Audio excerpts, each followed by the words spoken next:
Hey guys, welcome back to Treasures Podcast. And today I have a special guest with me who I believe God is really using him out in the community here in the south side of Oklahoma City. He runs a gym, a specific gym, special gym called Celda 151. And I believe you're going to be blessed by his story, his testimony, and then also some of the upcoming things that he's got coming up with the gym, helping out a lot of kids out in the community. And so I'm blessed to introduce to you Coach Zeke Gonzalez from Celda 151. Coach, it's good to have you here today. Man, thank you for having me. Yeah, I mean, been wanting to get together. I remember, I believe it was, I was just in Oklahoma for a few months, just moved, and I met you at the first annual Boxing in the Barrio. Okay. And I remember hearing your story. Right. And just hearing, your life and things you came out of. And now what you're doing, and so here we are 3 years later and going into the third annual Boxing in the Barrio, which I think is a great benefit to the boxing gyms here on the south side of Oklahoma City. And so so we're here to talk about that, and here to talk about a little bit about your impact, your story, and just the things that you have encountered throughout life that I believe have shaped you to be the coach that you are today. And just in talking to you, it's very evident that your heart is for the youth, your heart is for the kids, right? Yes. You want to talk about that a little bit? Yeah. It's something that we were just talking about it. It's just something that it resonates with me and all that with the youth. You know what I'm saying? Sometimes we need direction. Yeah. And that's what I'm trying to give them, that little direction, that little push, that understanding of life itself, and through boxing or through programs or whatever it may be, as we was talking earlier, and it's that little hope, give them that hope that they need sometimes, because a lot of kids, single parent homes, father maybe, incarcerated or something like that. Yeah. Living with their grandmother, the demographics and everything that, in my gym, that's what I try to help. It's like, hey, let's do this, you can do this, so. And that's my main thing is the youth, bro. Yeah. That's what I was asking you about, because, I've heard I've read some crazy statistics here in Oklahoma City when it comes to incarceration. Our prisons, our jails are overpopulated. But something that was so interesting that I read was how many women are incarcerated in Oklahoma, in the state of Oklahoma. And so it got me to thinking that there's a high possibility that kids are being brought up without both parents. Maybe they're in the system, they're living with aunt, uncle, and even grandparents, And so, I was asking you earlier how do you still see that? You see that happening with the kids that you're working with. And, I think this is where I think the benefit of the boxing gyms, where they're able to find a place where they're able to go to, learn discipline, learn a skill, and you showed something very important is developing their character. Yeah. Right. Talk to us a little bit about that. With boxing is a lot of entities that go into it. I'm the physical part of it, and I think the psychological part is more important. You know what I'm saying? The building character. Understanding, overcoming adversity, being resilient. You know what I'm saying? Have integrity. Respect, not just for yourself but for other people. Yeah. Well, that's backwards. Not just for other people, but for yourself. That's very important to me.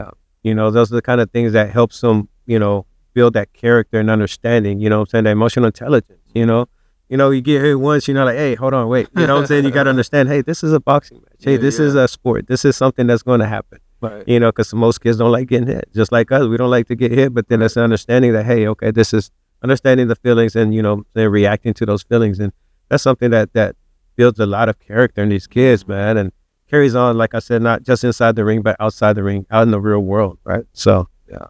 I think there's a uniqueness to you being a boxing gym, and that's that, you've been able to experience many things in life. Yeah. You raised here in Oklahoma City, went to school here in Oklahoma City, got into some trouble here in Oklahoma City, went to the military, right? I mean, there's so many things that I believe life has prepared you for the role that you're in right now. But can we hear a little bit more about like your upbringing, like how it was growing up here in Oklahoma City, some of the things you got into? Yeah, I go back to, like I said, I'm originally from Laredo, Texas. Got here in Oklahoma. Little change of culture. You know what I'm saying? We're used to Chicanos, Mexicanos. You know what I'm saying? To the culture here.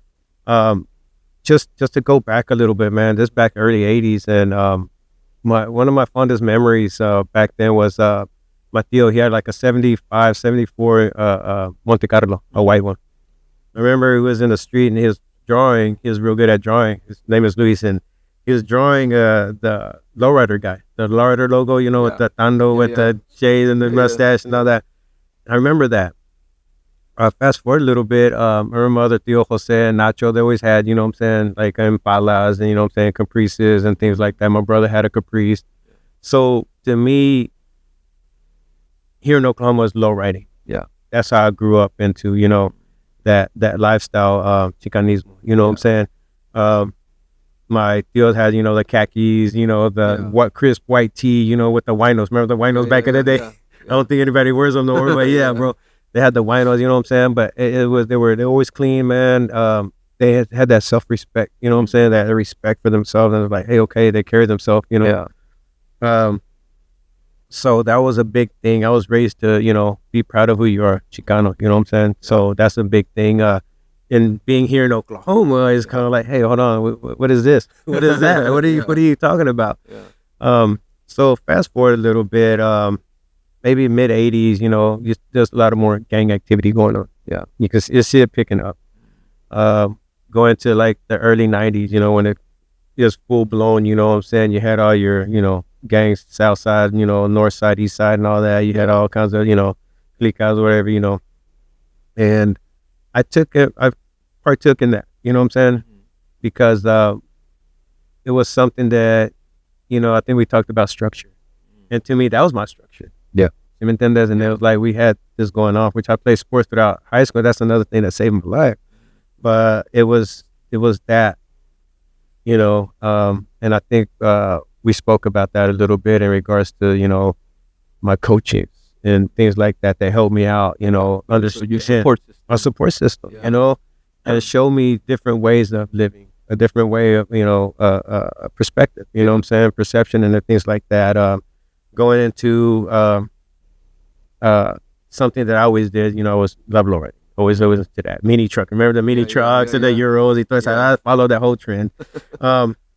And just engaging into the gangs, engaging into, you know, the whatever it may be that entails, you know what I'm saying? You know, the fighting, the shootings, the whatever it may be. That was me growing up, you know, into that. And I like to always say that all these little things prepare me to who I am, or prepare me to where I was going. You know what I'm saying? I think that was God showing me, hey. And I think we talked about that earlier. My brother wouldn't let me go when they got in a fight. My brother wouldn't let me go when they're about to go do something. My brother didn't let me go, you know what I'm saying? And now I understand that, hey, he was, you know what I'm saying? Not just him, but God was telling me, hey, you need to chill out, dude. You know what I'm saying? It saved me in that way. Later on, I led my own way, you know, into doing what I was doing, you know what I'm saying? Into, you know, I love making money and things like that. So, but just growing up here in Oklahoma, like I said, I'd go back to Laredo, Texas for my summers and come back here. But the thing behind it was my tíos always had upholstery shops, and they always worked on lowriders. And I keep going back to lowriders because that was my basis here in Oklahoma. That's what I remember growing up to. You know, so, but just the things that I had to live through, that I lived through myself, that prepared me for what, you know, what I'm doing now.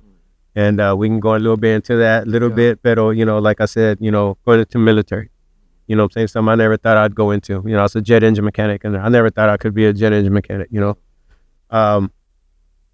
And then going into, you know, prison, you know what I'm saying? So I think that those two tie together. Remember, we was talking about that, you know, military, that structure prepared me for prison. Yeah. And I think God knew what he was doing. He's like, hey, you got something coming up. Let's do this, and let's do this. And from here, he's like, hey, now you got to do this.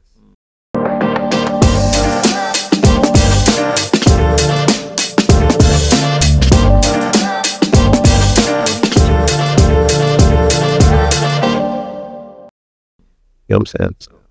Wow. So, so I you know, I think, you know, the role that I believe God has you in right now. You're leading a boxing gym. You're working with the youth. You're helping out even parents, single parents.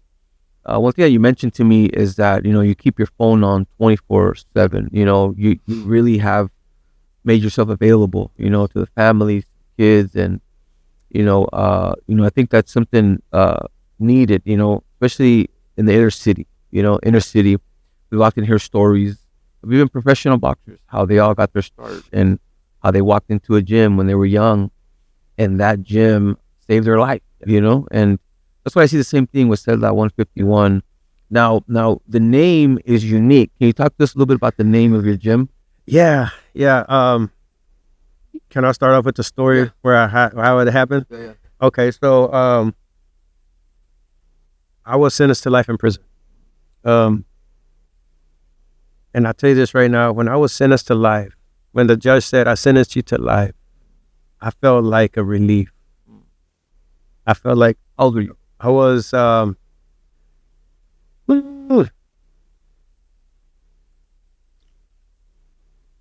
was older. I was in my 30s already. I'm in my 30s. Only been out 6 years. I've only been out 6 years. So it was a relief. Like, I can rest now. I can rest now, you know what I'm saying? But I understand now that was God telling me, hey, it's going to be all right. I'm going to walk you through this. You know what I'm saying?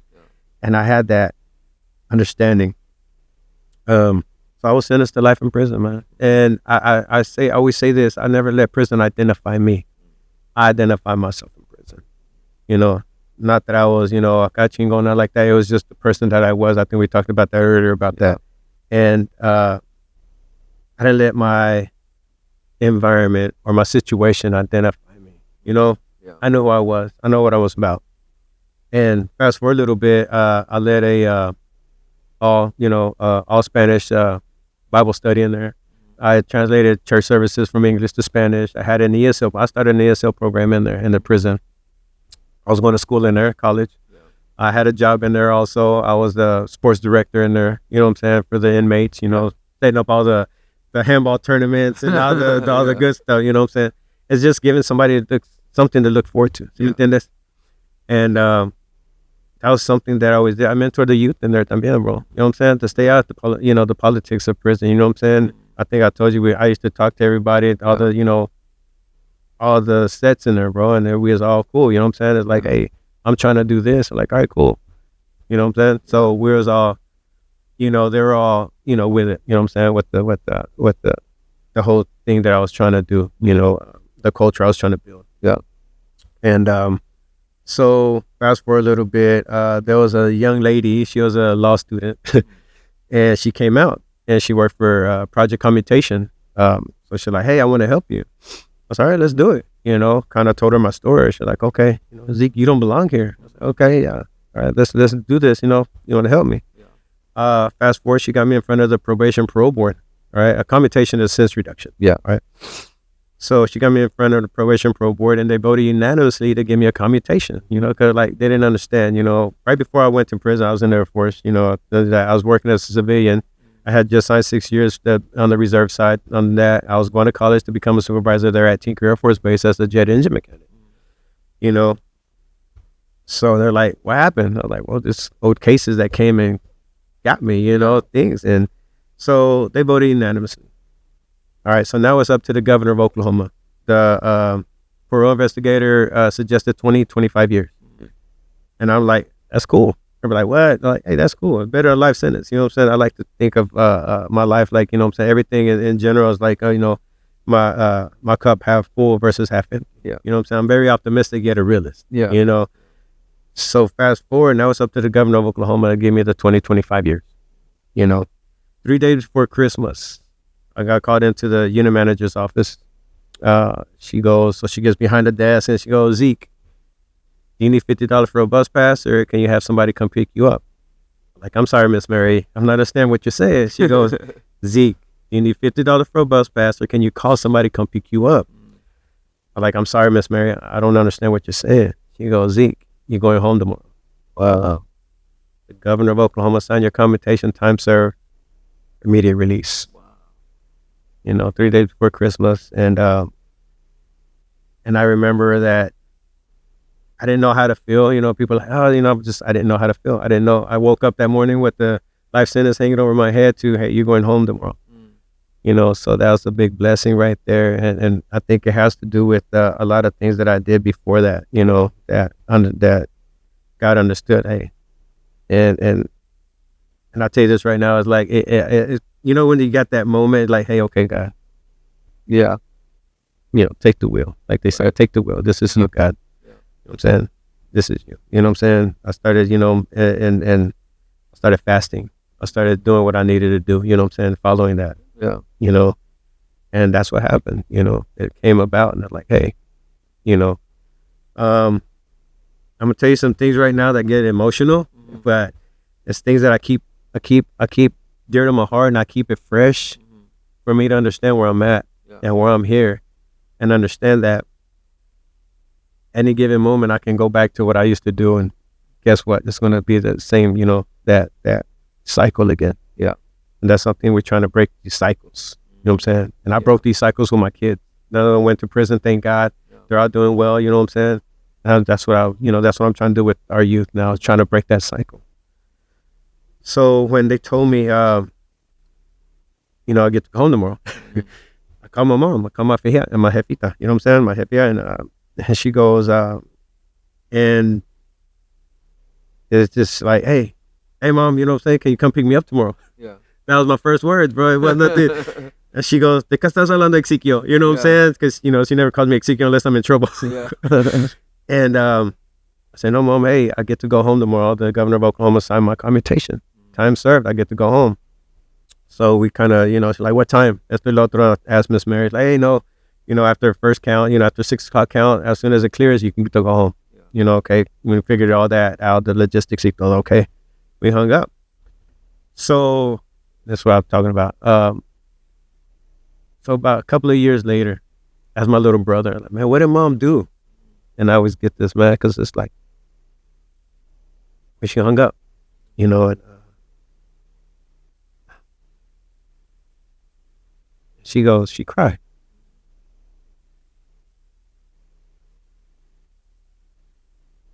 For a long time. That's something that hurts because I know I hurt her. Yeah. And sometimes we don't understand that. We're not just hurting ourselves, we're hurting you know, we're selfish. Yeah. We're hurting our families, we're hurting our kids, we're hurting our, you know, whatever it may be, you know what I'm saying? Imagine that, one of my kids that looks up to me and I go to prison now. That's going to hurt them. You know what I'm saying? So that was one of the things that, you know, put things in perspective for me. Zelda 151 came about. Of course, I was in prison. I was doing good things, but I did get in trouble once in a while. Yeah. I went to the SHU. And here in Oklahoma, the SHU, they don't have a DU, you know what I'm saying? Like just solo. So you have to, you know, they put you in with somebody. So I was with this kid, man. He was 26. He was locked up since he was 16 for murder. He had killed someone. But, you know, from the hood, you know what I'm saying? Good kid. He went to Capitol Hill, same school, same neighborhood, same everything, bro. Actually, this is the neighborhood next to ours. And we started talking. We started talking about war stories, you know. Oh, I did it, I did that. Oh, yeah, this and oh, yeah. He's like, Zeke, I can't imagine you being like that. You know what I'm saying? He's like, oh, I grew out of it, bro. You know what I'm saying? Sometimes you have to grow out of it. Sometimes you have to leave it alone. Yeah, you know. So I remember on the 7th day, man, we used to give, you know, fed through the bean hole, you know, throw your tray in there, whatever. We got our trays like every morning, you know what I'm saying? It's dark. We didn't know what time it was or nothing, you know what I'm saying? So he gets his tray. He gets my tray for me. Todo, sit down. And I was on the bed eating y todo, and I used to get my biscuits like always. I never eat biscuit. So, but we started talking again, you know, because we'd read the Bible and we'd interpret it like, hey, what that mean to you? Or how that relate to you in life, or what, you know what I'm saying? Yeah. But that morning, we just stuck to life itself, you know, like, you know. And I asked him a question. He goes, man, I asked him, like, what would it take for you to take another direction in life? Yeah. You know? And another part here, and he looks at me, man, he goes, someone like you. Mm.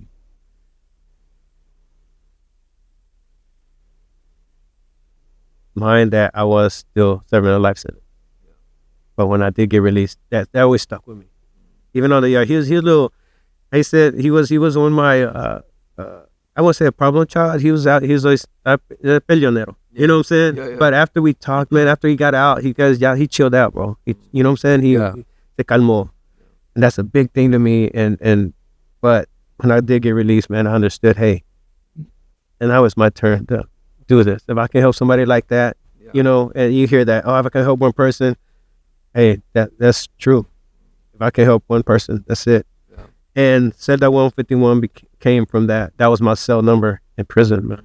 And everybody knew that was the safe haven. That was neutral grounds. That was, nobody can go in there, you know. Yeah. You came in there, we talked, whatever it happened, whatever it's talked about, it stayed there. You know what I'm saying? I'd go out to the front table, tutor kids, you know what I'm saying? I say kids. My youngest is 24, bro. Yeah. So I used to go tutor the youth, you know, whatever they needed help with, whatever, trying to get their GEDs, bro, whatever it was. And they knew I had care package where everybody showed up. You know, I had, you know, lines where they need a, you know what I'm saying, call home or whatever. Yeah, go to cell this number. Go call home. Yeah. Tell them you're here. You're telling them you're safe. So you turned a place of a pain into a place of purpose. Yeah. Like you started helping people out from your cell in prison, that then transitioned now into a boxing gym. Yeah, exactly. Which has the same open door policy that you had when you were in prison. Yes. This is a place of refuge. This is a place where you can get help. Wow, that's powerful, man. Bro. You know. So you said something so key that I also found out growing up. You know, I always felt that, you know, I always thought that I was a result of a one night stand. You know, that I should have never been born. You know, I was, you know, I was a mistake. So I might as well just mess up my life. But when I found out about purpose, it intrigued me so much when somebody told me that God knew you before you were even born. I said, what do you mean? Like, I'm a mistake. I should have never been born, you know? It drove me to want to find out, okay, why am I on this earth, you know? That's a lot of reasons why I do what I do. Yeah. But you know, hearing you, how this young man, you know, you asked him a question, you know, and he responded with an answer you weren't expecting, you know. I mean, you were the answer, you know. That has led you to be that for somebody out here in Oklahoma City, on the south side of Oklahoma City. I think that's powerful. You know, I think that speaks to purpose. You know, purpose is powerful because it gives you your why. You know, it drives you to wake up, to go, to push, to believe. You know, I think that's powerful. You know, I really do, and I really think that is what our city needs. You know, leaders like you that are passionate about what God has called them to do. You know, and that's why I'm excited about the third annual boxing in the barrio. You know, I think that, you know, this event has grown from year to year, and this year, you know, it's going to be something great, right? Yeah, something powerful. You want to share a little bit about that? Yeah. So this year, a little bit different. This year, we are going to have sanctioned events. You know, through USA Boxing, we're going to have sanctioned events. Did you hear the backstory behind boxing in the barrio? No. Okay, I'll tell you a little bit backstory, and you know, so, you know, Yadira, in fact, you know what I'm saying. So, what's it called? Vintage Carnalas. Yes. So, at my gym, man, somebody had broke one of my windows. Okay. You know, I don't know for what reason or whatever. So they broke one of our windows, and it's a little expensive. You know, we're a nonprofit. You know what I'm saying? And so they were like, Zeke, what do you need? I was like, well, you know, I don't know how much I need. You know, we find out the price and all that. Like, all right, we're going to help you do it. And that started something. That started at Boxing in the Barrio. Like, hey, we're going to raise this money for you, you know? And you know, and that's something like I tell them, you're doing the work too. You know what I'm saying? You know, and not even that, it's just overall their heart, you know, their hard work, what they do also for the community, you know, it goes, you know what I'm saying?